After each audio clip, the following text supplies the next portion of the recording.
3. Defining your price. Chapter 9. Discovering the path to reach your dream salary.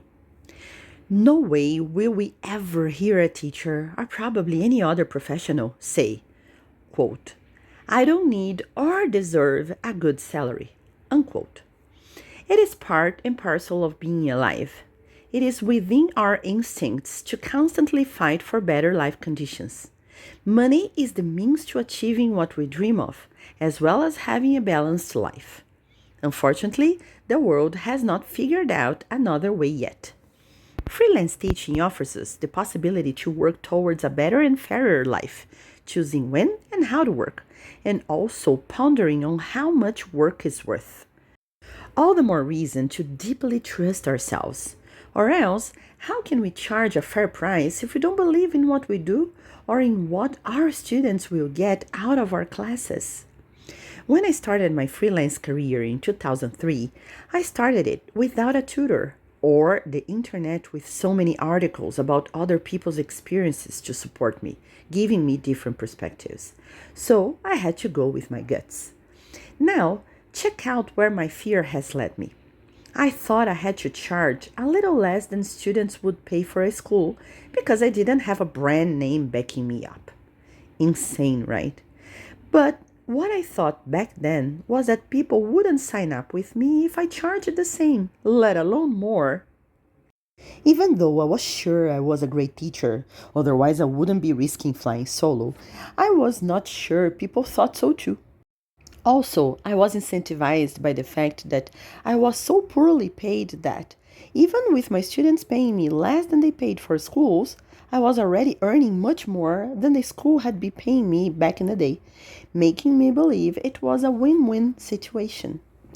After a short while, I was fully booked. I was proud of my accomplishment because I could see that people trusted me.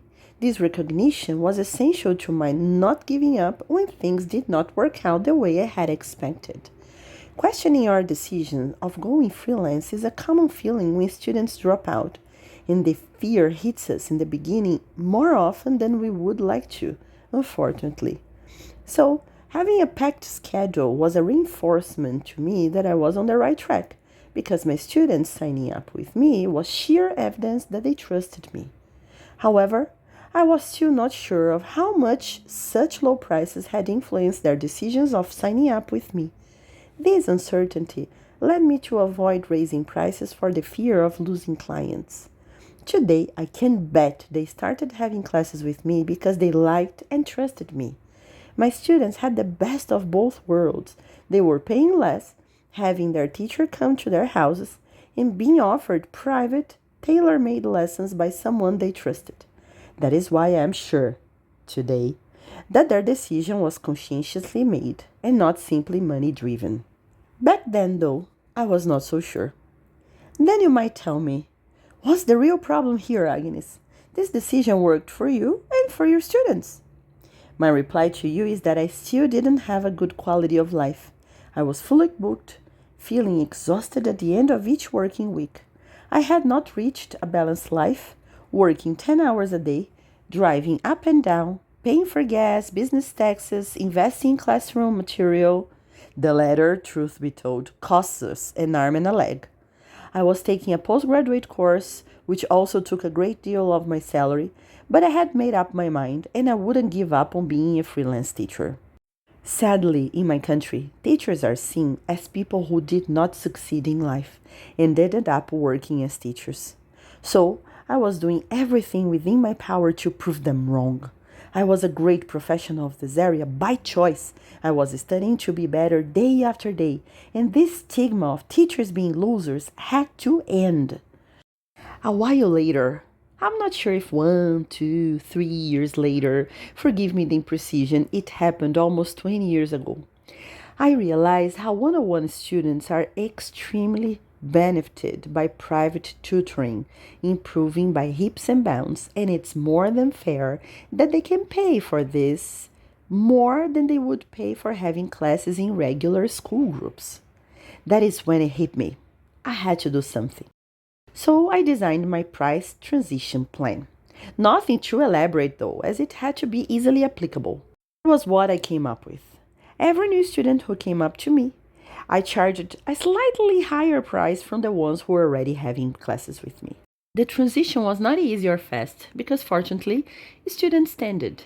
They still do, thank God, to stay with me for years, so you can imagine how long it must have taken me to feel I was earning a fair salary.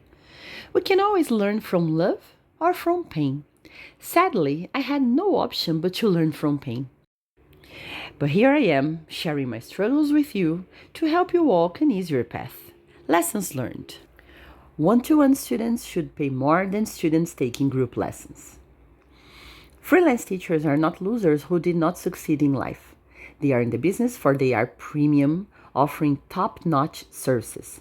Students should be aware of that. If they are uncertain, they are absolutely free to buy classes from a school. We have to invest a lot of money in our development as professionals as well as business people. This investment has to come from our earnings. We should not be afraid of valuing ourselves, charging what is fair. If we don't believe in our work, who will? Now that you know the importance of our work and the beauty of freelance teaching, you have to define your price. So get a pencil, a calculator, and gather energy to get down to business. If you're more modern than me, start a spreadsheet, an app, AI, or any other technological devices which will help you do some math.